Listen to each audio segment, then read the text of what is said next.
Hey everyone, Anarch here. And today I'm going to be having a conversation with Zachary Marlow of Moneyless Society. Me and him actually kind of talk all the time, texting and just talking on the phone and stuff. And numerous times that we've had chats with each other, we have commented about how we should probably just record these chats.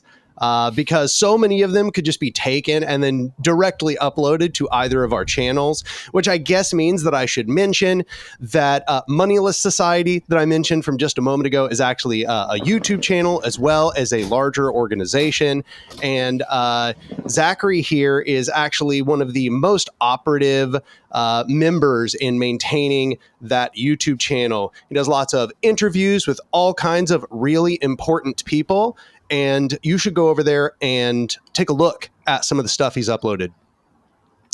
I think that's the opening spiel. I think that's it. How do you feel about that?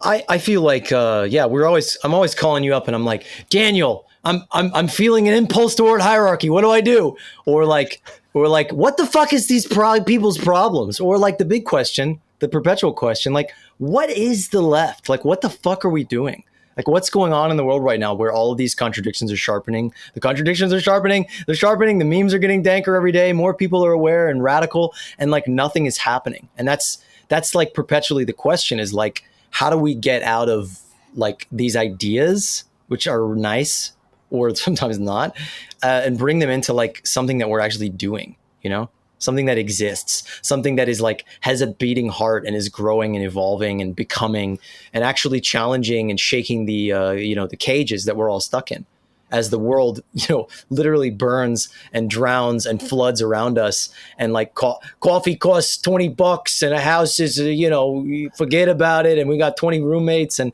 it's just so bad. And for some reason, for many reasons, which I think we can get into. I mean, it's your show. You can direct us wherever you want. You're the hierarch here. You're the archon. Yeah, well, I was just going to mention that there are reasons for that. I think the internet has been good and bad, right? Like it's had good and bad effects. One of the good effects is that it allows so many of us who would otherwise never meet one another, never be able to communicate, to make those connections. We are able to find our people, even if they're very far away. And that's super helpful, super helpful. Oh, you were the first internet anarchist that I met and like actually struck up a conversation with and started becoming friends with. And we filmed stuff together. I slept on your couch for a few days and we like concocted all this super complex jargony stuff to film at like oil refineries and gardens. And I mean, that's a beautiful thing that we can meet each other and find each other. And actually like this pulse of awareness is spreading around the world that's undeniable.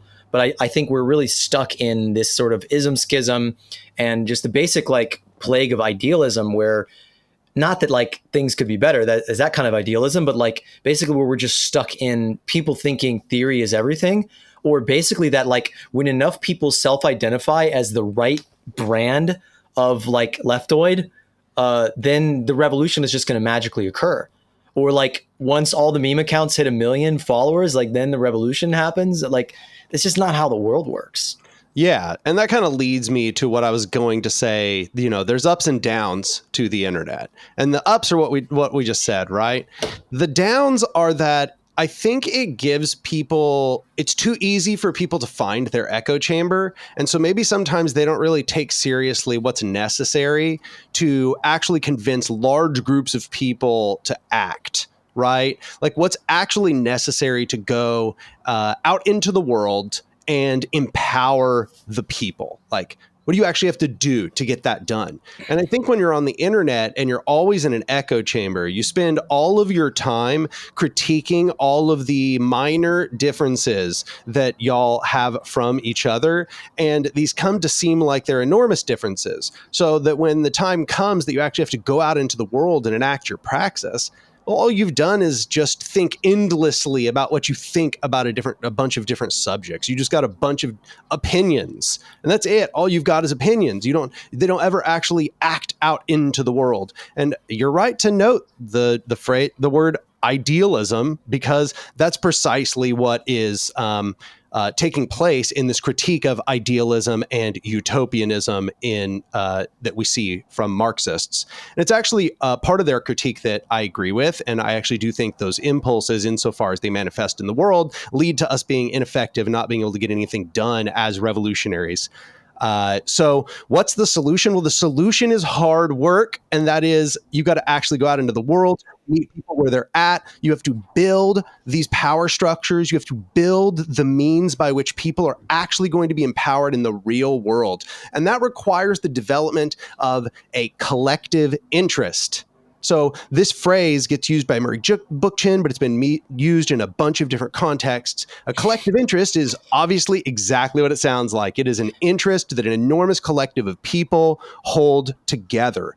And that collective interest, if it's big enough and it's important enough, and it's contrary to the current paradigm enough, can motivate enormous numbers of people to act, even those who may not have otherwise been your allies. And I think historically, that was the economy. That was building unions. That was building like federations of unions and organizations that were built around that, right? Like that was very successful. Why? The union fights for something that everybody needs, which is higher wages, more time off, more luxury, more, benefits, right? So that got all kinds of different people who may have never organized together out in the world together to do something that they could agree on, that there was a collective interest. And I think the internet, however, prepares us for a dialogue that is mostly only relevant to other radicals. And that makes people really confused about then how to act in the world, because everything they've learned about what it is to be a radical is just holding radical beliefs. Yeah, the special interest is like the final Pokemon evolution of the autistic special interest, which is that thing we hold in our heart of this world that could be, which is a beautiful thing. It's a beautiful thing to connect with somebody in the world who realizes that like capitalism is the problem, that the economic system and not the Bilderbergs or the aliens or human nature or any of these other, brambles are really what's keeping us at bay. And to find people who actually can imagine something different, who can imagine more than just, even in the case of many radicals who are just like, we're going to own our own coffee shop. I mean, which without even like taking the hard steps to build a cooperative and actually create a structure that we actually live in and manage the economy of our own lives in the workplace democratically, applying the principles that we claim to stand for into our own lives. And that's just crazy vacant from the discourse is doing anything. There's a lot of hand waving about join a union or join an organization. And then you ask them like, what organization? They're like IDK, PSL. And it just kind of brings us back into what you're talking about, that the union movements were very powerful in American history. There was a point around the Great Depression when they had the power to flip things over.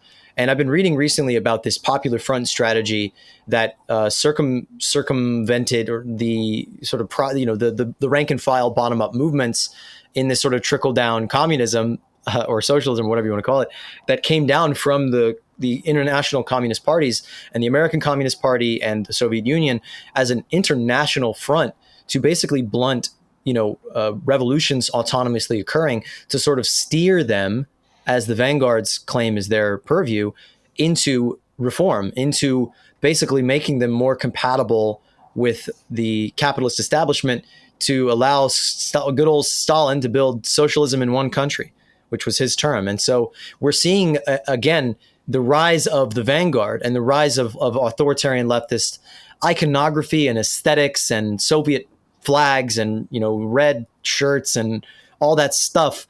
And as like Murray Bookchin said in his great essay, listen, Marxist from the 70s or the 60s, he's like, here we go again with this shit about the party line, the vanguard, the glorious party. It's amazing reading that pamphlet because it's identical to today, where you have the exact same viral strain of a kind of ideology that is extremely reactionary. And that I'm pointing out to people, which is kind of mind blowing to me. Like, they claim like, oh, we've done all the revolutions. The Marxists do all the revolutions. It's like there literally has not been a Marxist revolution in 30 years. There has never been a Marxist revolution in the global north in our own material conditions. So to project that onto our society is idealistic and fallacious. And as you said, it's a great way, vanguardism is a great way to get from feudalism to capitalism.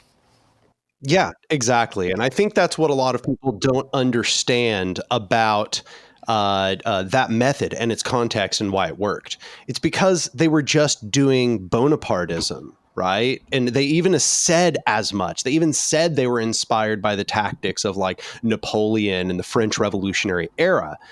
That was a huge informative factor to how they approached the circumstances that they were in. And it should be understood that even they were very clear about there being a doctrine of two revolutions, that they were doing a bourgeois revolution first, right? And they had to do a bourgeois revolution. And that's ultimately just what it ended up being, was a bourgeois revolution in Russia. It brought them from feudal conditions, with capitalism beginning, of course, to have some imminence in the Russian economy, to them essentially establishing the base foundations of capitalism. And that's, of course, what Russia, after the fall of the Soviet Union, utilized to just run a purely capitalist economy seamlessly. And when people try to take this authoritarian vanguard method and they try to imagine the same thing will be done in the United States, they simply don't understand that these are completely different material conditions where that does not apply and will not work for a variety of reasons. And one of them is that by the time that vanguards usually go around to transforming or taking a nation from feudalism to capitalism, capitalism had already begun to catch on and prefigure within those conditions anyway, such that they could essentially then establish capitalist relations fully. And this is what happens in all of our examples of a bourgeois revolution. The revolutions, if we're just looking at this old economic framing, the revolutions that would be done in countries such as ours that have already gone through the transformation to capitalism would be an actual proletarian revolution, a revolution where the proletarian themselves are empowered. But the anarchists are saying, however, is we have to go farther than that. It's not just about the proletarian, it's about all oppressed peoples. We have to look at how all hierarchical power structures function. So, yeah, absolutely. Wait, real quick. I don't know what the fuck just happened, but like I just dropped my headphones and pressed them, and like I don't know where this is coming from, but like the sounds of some like old Russian movie, literally like an old Russian movie, were just like playing in my ears. Like the CIA has been like like TikTok has actually been beaming like Soviet and Chinese propaganda into people's heads and like cooking their critical faculties to get them to simp for like other people's governments or like governments 100 years ago. Like it's a weird phenomenon what's happening. Like it's weird to interact with these spaces. It's straight up strange to just be around these people in this time of like imminent collapse of everything we know around us, like in real time. And people are still asserting like Marxism is the only way we could understand this. It's like I just read that the two families who have the most powerful chocolate companies have more wealth than the two countries that export the most chocolate. And it's like as if you need Marxism to understand that, or you need a particular ism to understand that, or I don't know. And then like the compromise embedded in that they refuse to critique the power structures they're critical of in their own lives and in their foundations, in hierarchy, in a lack of equality, in this sort of latent elitism that they believe themselves. Basically, it's a bunch of people, working Joe jobs, with rage at the system. I don't want to, totally generalize here, but I know a lot of these people. I know them. Memers who are like posting dank capitalist, anti-capitalist memes with, like Stalin in fucking sunglasses and shit, while working like their shitty jobs, like shitting, they're on the toilet posting the memes. And they have this rage at this awful system, and they want violence, they want revenge, they want to see their employer dead, and they have this sort of very weird notion that if enough of them sort of object to that they are going to be installed into this position. They have this kind of like it's like the billionaire thing where like the American people don't see themselves as poor, but temporarily embarrassed millionaires. And it's like a lot of these people drawn into this sort of radical leftism see themselves as like the future dictator. Like they see themselves as the glorious party or the people that's going to wear the boot. or they just want healthcare and they can't imagine another way of doing that other than, some ancient thing. I don't want to spend too much time dogging on these people though, because I think they're irrelevant. I literally think they're politically irrelevant. They have no power pretty much anywhere in the world, even in like Venezuela. Like that wasn't a revolutionary movement. That was an electoral movement. And, you can say you can just like, throw your lot in with the BRICS countries as if they're going to adopt you, as Vladimir Putin just put out an edict that said like any refugee from neoliberalism has a place in Russia to defend family values. It's like, that's your politics. You don't have a politics. And it's like, this politics does not touch the real world. It doesn't touch our own lives. None of these people or organizations or movements are coming together to share their resources and make decisions about them democratically. That's never occurred to them. Yeah, well, I mean, one thing that should be said here, right? Insofar as you're talking about, not spending too much time shitting on them, that's kind of what I was going to get at earlier.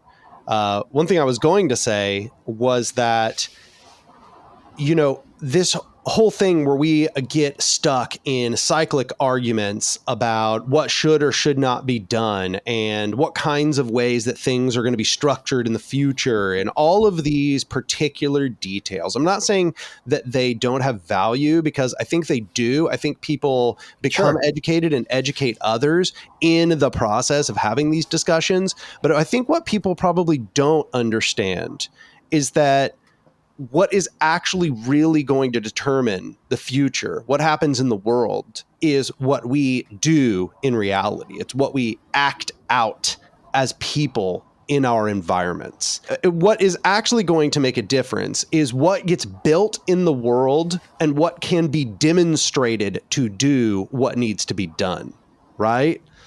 And so all of these different arguments about all of these different methods are ultimately going to be completely subsumed by whatever succeeds.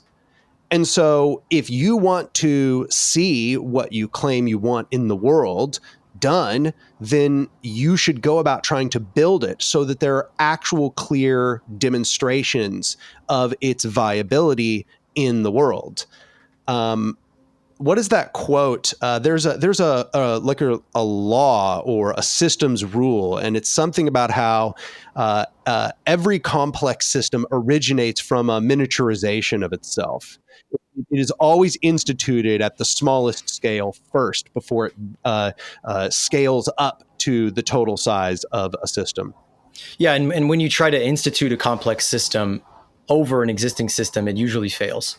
Because it's too top heavy. It hasn't evolved into itself. It's like kind of creating a moon base or something.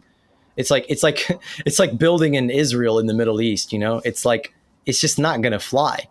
A complex system that works is invariably found to have evolved from a simple system that worked. The inverse proposition also appears to be true. A complex system designed from scratch never works and cannot be made to work. You have to start over, beginning with a working, simple system.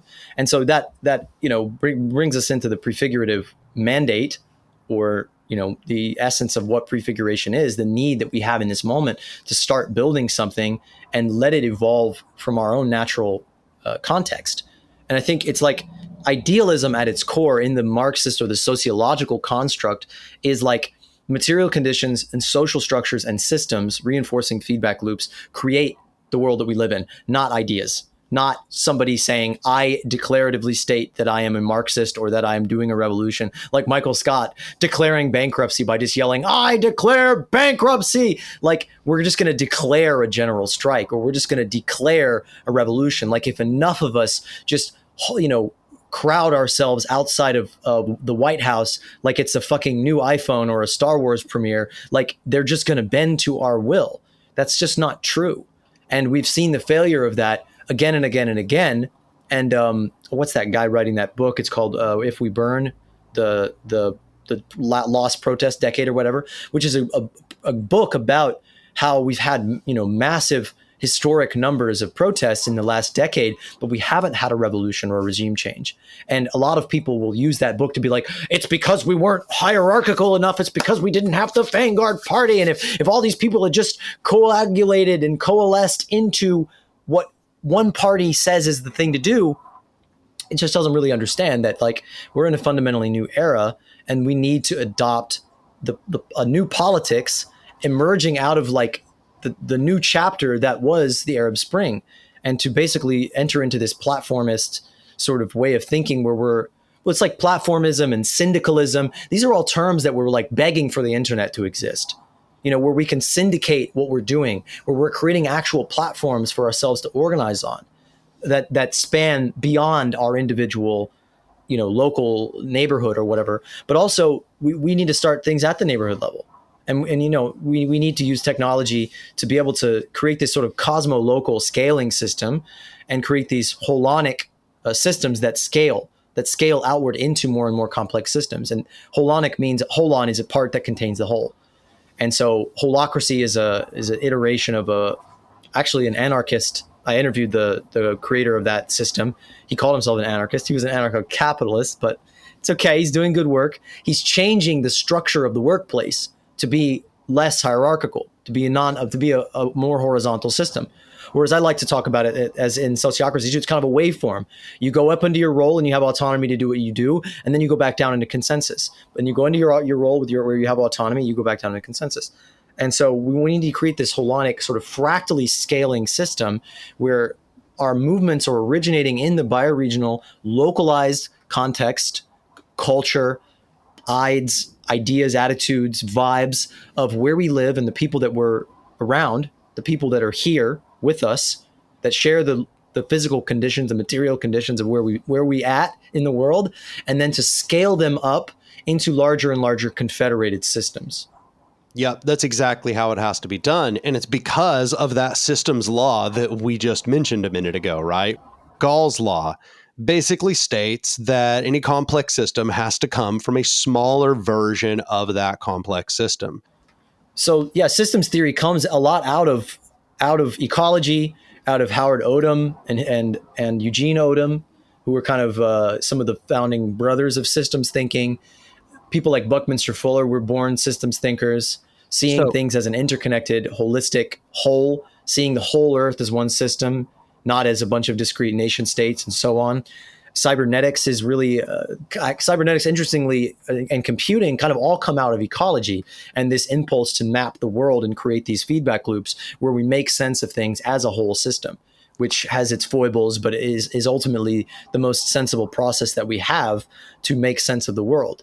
And to get back to its true origin, it's really an iteration of indigenous knowledge systems that are all holistic, that see the Earth and all of its inhabitants and all living beings and creatures in the ecosystem as parts of an interconnected whole, an interbeing. And so many indigenous wisdom traditions stress this and organize themselves in this holonic way. And so I don't see what I'm doing as the Zapatistas say. I was in a little fricassee with some dickhead on Instagram just a minute ago.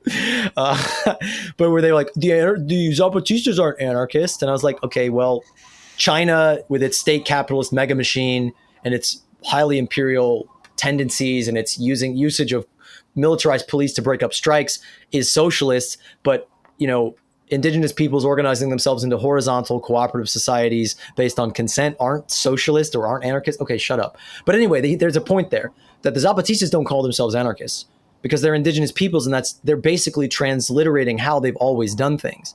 And I think there is genuine wisdom in understanding that and differentiating that we're not pushing, at least I'm not, pushing an adherent ideology to prescribe onto things. So I thought it might be interesting to kind of go through some of its justifications in this article for why that is what it says, right? Or what it says is good about that, why it works, and so on. It says, a process is good when it's not about building complex systems from scratch. Start with a simple system that works and enhance that. Alternatively, take a set of known to be working small subsystems and compose them, but keep sure that the composition itself does not become complex, as it won't work either. Develop iteratively in small steps and frequently ensure that the result is still working. So basically creating a complex system from scratch is a very difficult task, and lots of things can go wrong. So what you do is you go iteratively. You reuse modules that are known to work. You basically are going to try to get it working and get started using it as quickly as possible with the simplest version you can think of, and then you add pieces as is needed and give them time to demonstrate their effectiveness. And as best you can, it'd be cool if you had some kind of mechanism to do automated testing, it says, and ensure that the enhancing the system doesn't break it. Obviously, that's something that's very difficult for us to achieve in our organizations. But this basically gives you the complete rationale of prefiguration as a revolutionary concept.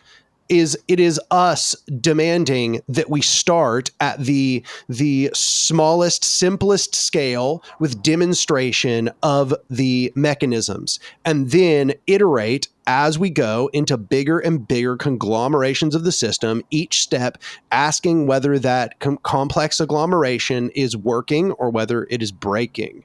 And that's what people don't seem to understand is the position that wins out is the one that prefigures itself the most thoroughly. Capitalists have power because they patiently prefigured themselves for like 2 centuries.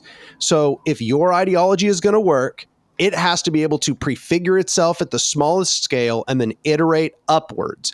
If your ideology demands that there is some great seizure and then an imposition of a completely new paradigm upon the entirety of a region or nation, it will never work. It will always backslide back into whatever mechanisms were most efficient and were easiest to use, that were already implemented in the world that surrounded you. Because when push comes to shove, when people are starving, when you need your supply chains to do what they are supposed to do, you're simply going to use whatever system makes sure people don't starve. And so if all you do is just seize everything and it's a capitalist world, you're just going to do capitalism afterwards. You're not special. You're not going to buck the trend. That's just how this works, because it's not about an individual rationale or the desires of a state or its class characteristic. The class characteristic of a state is meaningless. It literally isn't real. That's idealism, believing that like the ideas of the people in power are what perpetuate the system of power in a particular way. What actually perpetuates the system of power in a particular way is the total agglomeration of all factors in society. And as the Marxists are always the ones to point out, the development of the actual material processes in society, the actual substrate, the way that everything has been developed and organized and reorganized in the real world, what sorts of structures have been built, what sorts of, actual infrastructure has been created, and so on and so on. And how is it oriented? That's what turns the wheels of history. So prefiguration is just telling radicals, sorry, you don't get to just hope everything is going to magically happen tomorrow. Jesus isn't going to come down from the sky and fix the problem for us. The revolutionary conception of so many radicals is almost like rapture theology or something. Like they're like millenarian, as they used to call them, where they believed that there was just some natural process. The natural process is going to free us. We just got to wait for the natural process. And for some people, it's this bizarre conception of a wide-spanning civil conflict that turns into revolutionary seizure. For some people, it's apocalyptic climate predictions where they're constantly like they act like they hate that the climate is going to collapse, but it's kind of obvious that deep down somewhere inside they're actually kind of like looking forward to it because it'll be some kind of like punishment for the system, or it will open up some space they think that we're just going to do everything different in the aftermath sort of thing. But that won't work either, because after the collapse takes place, the systems that were in place are still the systems that were in place. And they're going to keep doing a capitalism in the ashes of the world they destroyed, y'all. We have to build the thing that is going to replace it now, or it won't happen. Nothing is coming to save us.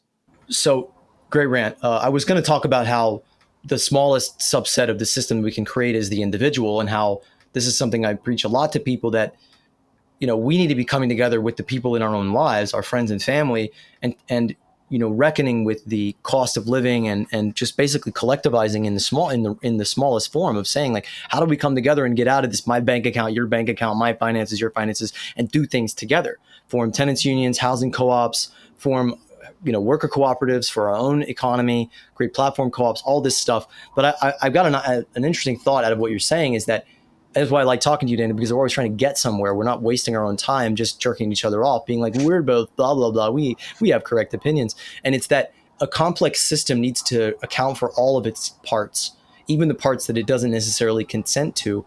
And we are trying to build systems in a collapsing system. And so we need to take for granted that capitalism is in collapse, and that is ultimately the thing that is going to push us.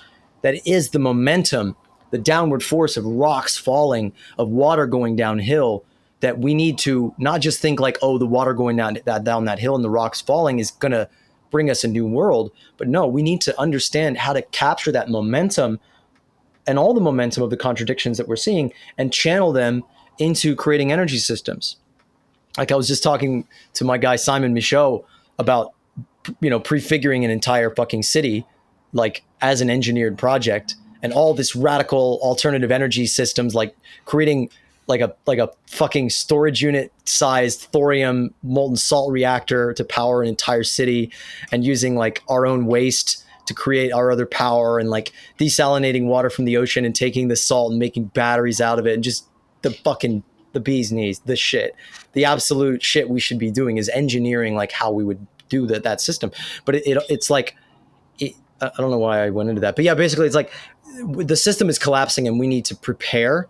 We need to build arcs in the event of the inevitability at this point of elements of collapse, of, vicissitudes of collapse that we don't know how deeply they're going to fall. Like the AMOC, the Atlantic, I don't know, the ocean current, the AMOC, it's like it could collapse at any moment. It could collapse tomorrow. We don't know. Yeah, I think the thing, climate scientists don't know. They're like, could collapse in 100 years, could collapse in 10, could collapse tomorrow. We don't know. If that happens, humanity is going to be plunged into a series of reactions where we're going to have to respond to that. And I think it is our role, our necessity, to take for granted that these things are happening and build accordingly, and work to harness. Like Richard Wolff said this in a great interview. Oh, it's always stuck with me. He's like, you've got to make it known who you are and what you stand for long before the collapse happens. You need to be telling people, here's collapse is coming and here's what we need to do, which a lot of those people you're talking about don't talk about that. They want it to end because they just want the complexity of having to wake up and fucking brush their teeth and get in the car and go to work every day to end.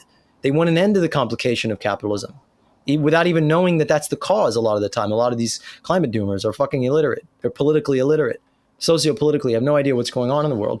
And they think humans are just a virus. But it's like we need to help connect with those people at every stage, at every failure point in the system, and remind them this is why it's happening. And if we think about things in this way, in this systematic, interconnected way, to say, hey, your shitty job is actually connected to the collapse of your ecology and the fact that everything's a remake. They're all connected. They're all the same system. And as all of our problems are linked through the feedback loops and the flows of capital that connect everything, through the moneyfication of the world that unifies all the baddies into a hydra, as the Zapatistas call it, that, China and the United States and Finland and South Africa, they're all in a connected world system, this 6-continent supply chain that is interconnected, interjoined, conjoined. And sort of, they pretend to fight each other like Tom and Jerry, but they're one thing. And so we need to understand that, and then understand the other side of that, to deconstruct those principles of systems thinking that make that work, and connect all of our own systems, our co-ops, our protests, our activism, our online activities, our alternative currencies, our alternative economy, our solidarity systems, our movements in Mexico with movements in Kenya with we need to be connected.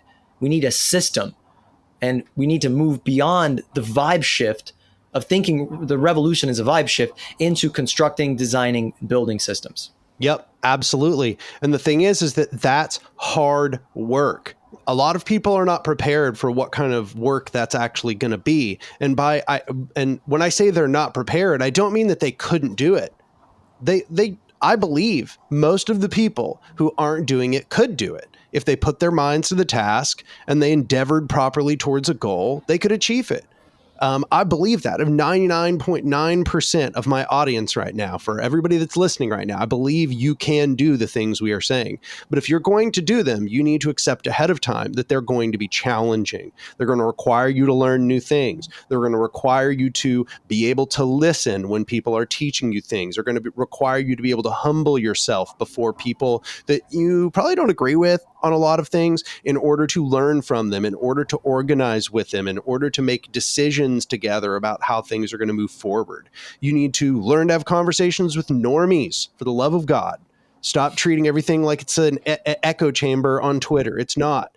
If you treat everybody like you treat other radicals on Twitter in real life, you're right. Nothing's ever going to work, and you're never going to come to any consensus with anyone, because we treat each other terrible in our echo chambers. That behavior cannot be normalized, cannot be taken out into the real world if you want to get anything done.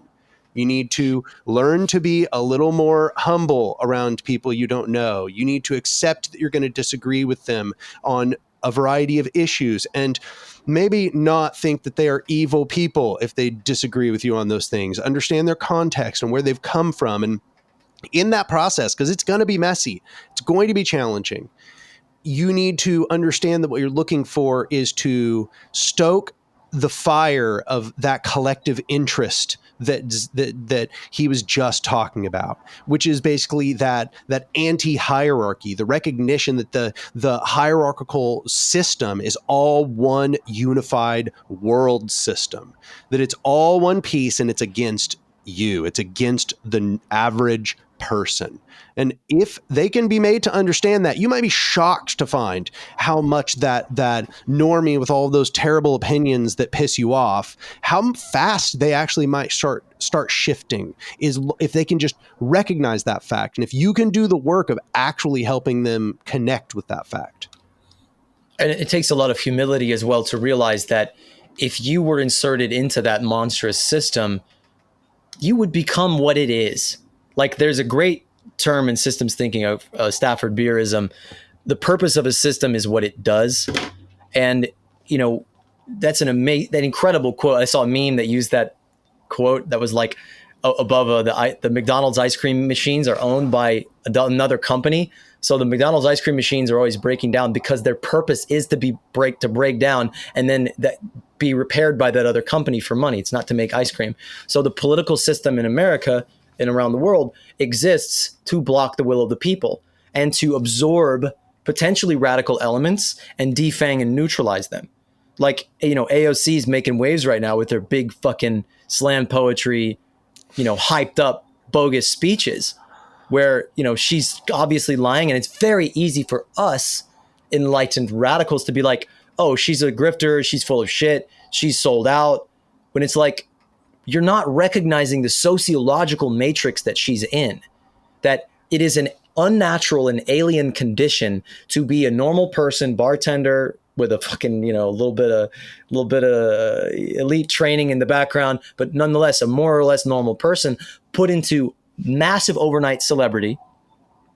And then you're in an environment, a social environment, where we are a human being. We're a social creature. This is what we need to understand, truly. Beyond like all of these isms that have sprouted out of this, the word socialism was actually not coined by a Marxist. It was coined by some French dude, I think, as an opposition to individualism, to understand that we're a social creature and that we blush and relay and give away our feelings. We cry, and the tears have chemicals in them that make them go slowly so other people see them. When someone is talking to you and they're emoting, your brain is lighting up, neuronally mirroring in the same way. We are a social creature because we're designed to operate in collective intelligence. So you take a person, you put them into the cafeteria of the political system, of that monstrous hierarchical machine. They would have to be a sociopath or a narcissist to not adapt to that environment. And so it's easy to criticize these people. And I think they do have something in them lacks a true and intense confrontation with the traumas of this system beyond a theoretical, like, oh man, my bills, like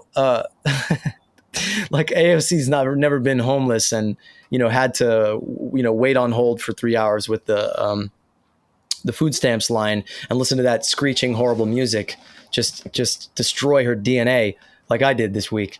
But if you put me in that position, I would be better and I would be different. And that's the attitude of a lot of authoritarian people, that if you put me in there, I wouldn't behave like that. But really, I was breaking it down the other day, and it's like there's the negative reinforcement of being surrounded by sociopaths in a sea of dark money with lobbyists coercing you and all this political calculus of, oh, well, I've got to compromise this so that I can get anything done. That's the Bernie Sanders sort of thing. Like, well, if I give up this, then I won't get anything. I won't get the 3% increase for the veterans or whatever, and then there's the negative reinforcement. The positive reinforcement of all the simps outside of you being like, yes, queen, whatever you do, you did the right thing. You did what's best. And it's like, we need to understand that the structure itself is what's producing these people. You have a double pull. There's a double linkage system where sociopaths are attracted to power, but power itself creates these people. I will continually refer to this brilliant work by Dacher Keltner. There's an essay on this called Power as Brain Damage, where they studied people and they found that when you take regular people and you tell them, think about being in power over other people, they are more likely to be antisocial. They are less likely to cooperate. They are more likely to take candy from a bowl that's labeled for children. When you take actually powerful people, CEOs, bosses, managers, and you test their brains and have them interact with people and watch crying old ladies and, people laughing, they don't light up in their brain. They don't neuronally mirror in the way that we do. And so this is why the critique of hierarchy that, anarchists brilliantly understood 100 plus years ago, as indigenous people understand it, eons ago, and have iterated it and modeled it and tested it and actually worked with and experimented with many ways of being and determined, oh, these fuck you up. Yeah. Like, we need to understand that. And I think we need to actually, to be critical of people calling themselves anarchists, which, I would use that term every now and then, but I generally don't self-identify. God damn it, the Russian music is back. Where is this coming from? But it's basically to go further, to push it further than the bodies of work and the theory that was written even in 1980, because we're in like this renaissance of science, of social science, of access to information that is taking these ideas, pushing them further. And kind of like, I believe personally that in my experience talking to this stuff with as many people as I can, as far as wide as I can, rich, poor, black, white, conservative, whatever, is that the ideology and the isms scare them away. And if they walked into our little echo chambers and saw how we act and how we talk, they'd be like, I want no part in this. But it's like there's a dialogue tree. I'm going to wrap my tangent here because it's a long one. There's a dialogue tree when you're talking to somebody and you say, the system sucks for X, Y, Z, Z, Z, it sucks for this, it sucks for that. Draw on your own experience. You can get them to kind of admit.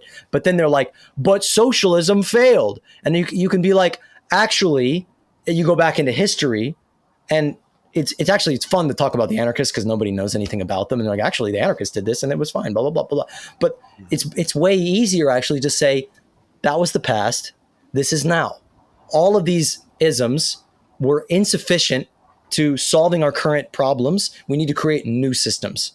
We need to create new understandings. We need a complete upgrade, a complete update on all the ways that we see, think, act, be, and relate with each other and our planet.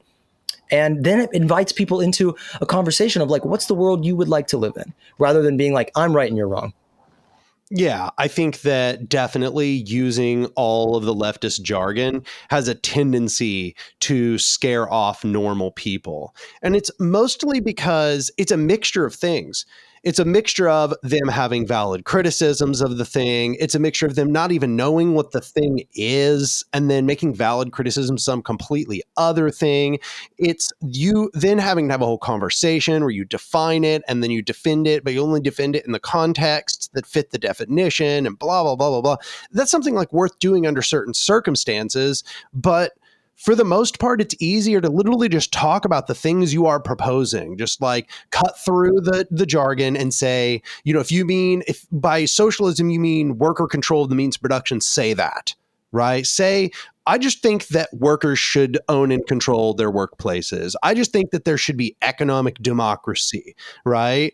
And all of these debates online about all the use of all of these specific terms and these specific ways, like so much of this is such a huge distraction. Don't get me wrong. I think that for us inside our community, and insofar as that we are revolutionaries that take these things seriously, it's good for us to know what all of those terms mean. It's good because we're going to be reading theory and we're going to need to understand things in their context, and we're trying to learn about history and how things have been done. And that requires us to have like an understanding of a variety of different theoretical topics so that we understand and can contextualize everything we're reading and learning about. But when you're talking with normal people, you need to just not be dogmatic about those things and instead seed that ground necessarily, just to get it back to the topics and try to meet them where they're at on that topic, right? That's what's really going to be important. But what I want to emphasize even more than that is what is actually fully going to transform society is building those structures, kind of like how we've been talking about, right? So like just build the structures you want to see in the world, demonstrate their effectiveness, and then you will just find more and more people of a wider variety of backgrounds are going to take it more seriously and are going to try to emulate and repeat that process. Like, for example, I'm with Cooperation Tulsa. We are trying to emulate stuff that was already demonstrated as possible by Cooperation Jackson, right? So Cooperation Jackson is already doing a bunch of stuff. And Cooperation Tulsa, when it was created, we were kind of like, yeah, we would like to kind of do that same sort of stuff. Their demonstration spawned a copy, and it spawned many copies ever since. And that's what we need to be doing. We need to be building the alternative structures. Yeah, we're not going to get to a point in our cultural interconnected global mass media sphere where like an old ism just suddenly catches fire again. And I think like that doesn't mean we should put roses on the grave of every revolutionary that attempted to make the world better, even ones we ideologically don't agree with, because I mean, I think like big Lenin critic here, but I think he tried his best to make the world better. And I respect that. I respect the vigor and insanity that it takes to actually change things. And whatever, we are where we are. And they gave us a great gift in that they showed us when you organize your society in such a way and you have these blind spots, you're going to produce these negative outcomes. And we have that history now. And so instead of having this grasping attachment to an identity of my identity is right, my ism is right, yours is wrong, which is most of what leftism is in large part, it's looking at things scientifically and being able to think about them as systems, think about what worked and what didn't work. How can we take apart pieces of this and apply that here and synthesize into something new? The essence of that idealism versus materialism, or whatever you want to call it, ism, is like ideas don't change people's minds. The material conditions and the structures and the economic modes and the feedbacks and all that stuff does. And so, as Buckminster Fuller said, don't teach someone how to do something. Design a tool that through which using of the my brain, design a tool that to use the tool you learn how to do it. And that's what we're trying to do, is to create structures that people can actually interact with. And they don't need to have an ideological background check to be able to get in there and do it and participate in it and actually assist it. And we see this with social media as like all the boomers were like, oh, you kids and your technology, it's blah, blah, blah. You know, you're, and then they got the iPhone and they were just as hooked as anybody. And that's why I like to talk about mediums, and Marshall McLuhan, one of the most important thinkers of our time, who understood profoundly the effects that mediums have on us. And he was one of the first media theorists, which doesn't just mean like studying Marvel movies for their feminist themes. It means studying the effects of the medium of television, the medium of YouTube, the medium of electric light, the medium of the automobile, how the book affects our consciousness as opposed to learning things through television, how money, well, he didn't talk about this specifically, but money as a medium that has a very particular social contract and social ethos embedded into it, that it systematically erodes trust between people. And that has a monstrously powerful effect, creating this whole field of agreements and unstated premises that through using the thing erode our connectivity and our trust and our beingness together with each other. And so we need to create new mediums, new memes beyond memes, like dank memes, like structures and protocols and ways of being and doing that spread well beyond the space of us talking about a hypothetical way to do things. My work was very inspirational to a certain very special lady, my fiance, Ariana. And she said it really blew her mind. She was in a communist organization in Canada. And she said it really changed her mind to think about, that question, like, what would we do after the revolution? And she said she went to the people in her organization and asked them, like the heads, the people that were like on staff that were paid as revolutionary consultants. And their whole attitude was like, the things are going to get worse and we're going to be the people that when society collapses, they're going to come to and consult with us and just, whatever. And she asked them, what would we do after the revolution? And they didn't know. They didn't have an answer for that. They did not know. And so, those organizations are invalid and outdated. And we need to create new organizations that are doing something, that enable people to enter into a relationship in a field and participate regardless of their belief system. And we got a great little video on our channel about the Appalachian Community Meal Program that our lovely Amanda has been creating out of nothing, out of $1,000 donation, just creating this in this blood red small town, creating a vibrant mutual aid network where people come together and share what they have in this field of open access, barrier-free sharing, where Trump supporters in fucking conservative flag hats and trans, black, and indigenous queer teens come together and actually collaborate to meet their basic needs. That's it in a nutshell. That's the basis of what we need to be doing and building and modeling and creating these new mediums that are like just a better way to meet your needs. So I think, that kind of puts the cherry on top there. But I was going to suggest that we end on that Buckminster Fuller quote about that you have to create an alternative to the system. He says my favorite quote, one of the best quotes ever. Just such a banger. Buckminster Fuller is so fucking underrated. Like, Jesus Christ, if we lost all literature, all theory, like if Bucky was still there, I think we'd make it. But he says, you never change things by fighting against the existing reality. You build a new model that makes the old obsolete.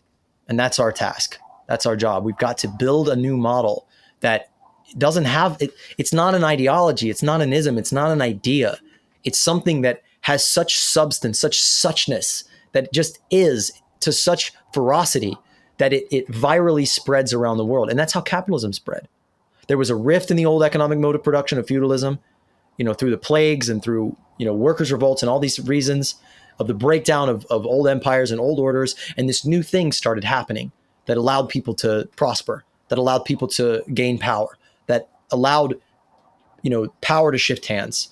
And we're in such a moment that calls for us to be able to radically organize, radically collectivize, and crowd pool, not just crowd fund our little, one-off fucking I'm about to be homeless GoFundMe campaigns, but to take that and systematize it and pool our resources into ecosystemic bodies, pools, and out of that we can create our own currency systems, we can create mutual aid networks. There's all kinds of agreements we can create within that. Time banks, sharing economies, cooperatives, all kinds of structures that we can add within that in a granular sort of formation. But it starts with that basic seed, that basic simplest system formation of us coming together and pooling our efforts so that we're out of the economic depravity and scarcity that we can't even fucking think straight. And we're out of individualism. We're out of, oh, fuck, I got to feed the body. Oh, the body needs shelter. Oh, fuck, the body needs water. And we're in the body politic of like our community. I just got back from Kenya real quick. This is one of the coolest things I've ever experienced. And this will all be in the film series that I'm working on, which you can support me with because I desperately need funds and support on this. And it's called Mweria. And it's this indigenous practice of a rotational organization of labor assemblies, ROLAs. And the indigenous peoples before money would come together and they would sit in a circle and they would talk about, here's my needs. I need help with this. And they would pool their commitment. And people would say, I commit to helping with that. And they'd go in a circle and I need help building my roof. And then it goes, I need help tilling my garden. And it's like, I need help doing this. And they would pool their commitments and everyone would make a social contract and then they would help each other. And the way they talk about the mueria is the way we talk about money. I am okay. I have the money. But they say, no, we are okay. We have the mueria. It doesn't matter if you're sick. It doesn't matter if you're hungry and cold. It doesn't matter if things are falling apart all around you. We have the mueria. We have each other. And so my friend Will Ruddick, a brilliant quantum physicist, has taken that system and transliterated it into a blockchain where you can create a very simple system of forming social contracts where you say, I commit to doing this for you. You can do it as a whole group. You can do it as individuals. Then you can create a voucher system in like the communes in the Spanish Civil War. And there's just so many ways we can do the thing. There's so many things we're not trying. There's so many ways that we're just wasting our time talking. I mean, talking is good. I'm talking right here. I'm good at it. I love talking. Talking is great. More talking, more good talks. But how about we create a society and a structure where we live together with our friends and homies and comrades and compatriots and whatever you want to call them, and we can do all the good talking there. And then spreading the good news becomes just pointing at what's happening. Yeah, there you go. Nailed it. That's an episode right there. That's how it's done, folks. That's how it's done. Hey, everyone. Marlow here. Wait, what is it? Anarch here? Yeah, Marlow here. No, you nailed it. You got it. That's going to the outtake reel right there.